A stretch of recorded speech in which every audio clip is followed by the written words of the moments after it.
The sinner, seeing his dirty deeds, grieves in both this world and the next. He suffers. The virtuous person, seeing the meritorious deeds he has done, is happy in both this world and the next.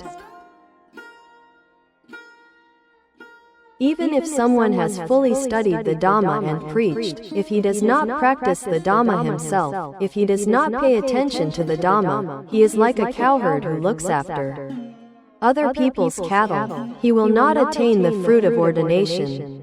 Even if someone does not know many Dhamma facts or does not preach, if he correctly practices the Dhamma according to what he knows, he will be free from lust, errors, and delusions, and will attain the true fruit of ordination, free from any attachment or grasping in this world or the next, with sound wisdom and a liberated mind.